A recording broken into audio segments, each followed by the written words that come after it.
নারায়ণগঞ্জের রূপগঞ্জের বরপা আরিয়াবো এলাকায় জঙ্গি আস্তানা সন্দেহে 4 তলার একটি বাড়িতে অভিযান চালিয়েছে পুলিশের অ্যান্টি টেররিজম ইউনিট।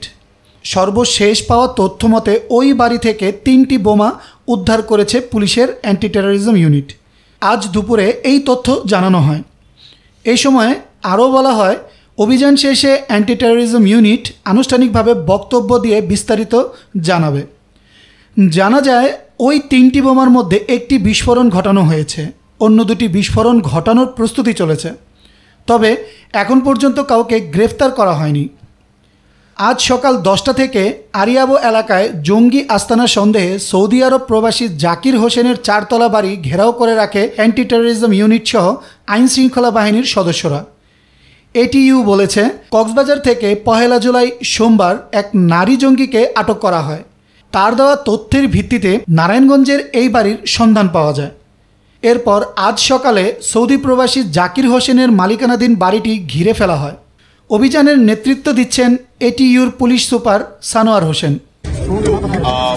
অ্যাকচুয়ালি সবসময় তো জঙ্গিদের একটা হামলার পরিকল্পনা থাকে এবং হামলার পরিকল্পনা ছিল কিনা এটা প্রিপারেশন থেকে অনেকটা বোঝা যায় যে কতটুকু প্রিপারেশন তাদের ছিল। আমরা নেত্রকোনাতেও 3টার মতো বোমা ওখানে আমি পেয়েছিলাম, বোমা জাতীয় পদার্থ পেয়েছিলাম এবং ওখানে ট্রেনিং হয় সেটাও বুঝেছিলাম। তো সেটার কন্টিনিউশনে আমরা এখানে এসে যে জিনিসটা দেখতে পেলাম যে ওই ধরনের জিনিসগুলোই কাছাকাছি জিনিস এই জায়গাতে রয়েছে এবং ঢাকারও দূরে এখানে যেহেতু এই জিনিসগুলো রেখেছিল হয়তোবা তাদের কোনো পরিকল্পনা থাকতেও পারে। সেটা গতকালে গ্রেপ্তারকৃত যে রয়েছে এবং পরবর্তী অপারেশনে আমরা এখান থেকে অনেক তথ্য পেয়েছি, সেগুলো থেকে যদি তাদেরকে গ্রেপ্তার করতে পারে আরো স্পেসিফিক্যালি জানতে পারবো। বাট এতটুকু বলতে পারি, তাদের যদি কোনো প্রিপারেশন থেকেও থাকে সেটা আজকে আমরা এই জিনিসটাকে ধূলিসাৎ করে দিয়েছি। তাদের পক্ষে আর এই মুহূর্তে কোনো ধরনের কোনো অভিযান করা সম্ভব না, কোনো হামলা করা সম্ভব না এবং এটার প্রিপারেশন নিতেও তাদের 6 মাস থেকে 1 বছর লাগবে। বাড়িটির নিচতলার ভাড়াটিয়া মোহাম্মদ শাহনেওয়াজ বলেন, সকালে হঠাৎ করেই বাড়িটি পুলিশ ঘিরে ফেলে।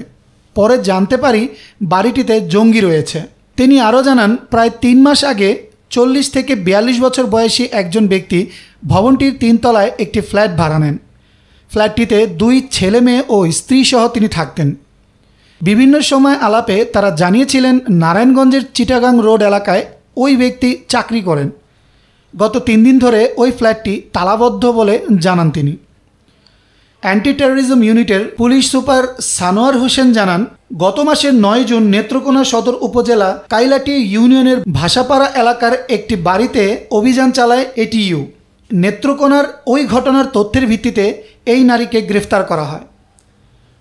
উল্লেখ্য, নেত্রকোনায় দিনভর অভিযানে সেখান থেকে একটি বিদেশি পিস্তল, 17 রাউন্ড গুলি, জঙ্গি প্রশিক্ষণের বই, প্রশিক্ষণের জন্য খেলনা পিস্তল, হাতকড়া, ওয়াকিটকি, একটি ল্যাপটপ, 2টি দূরবীন, 5টি অ্যান্ড্রয়েড ফোন, শরীরচর্চার সরঞ্জাম, বেশ কিছু জঙ্গি প্রশিক্ষণের ডিভাইস সহ 80 ধরনের মালপত্র জব্দ করে পুলিশ।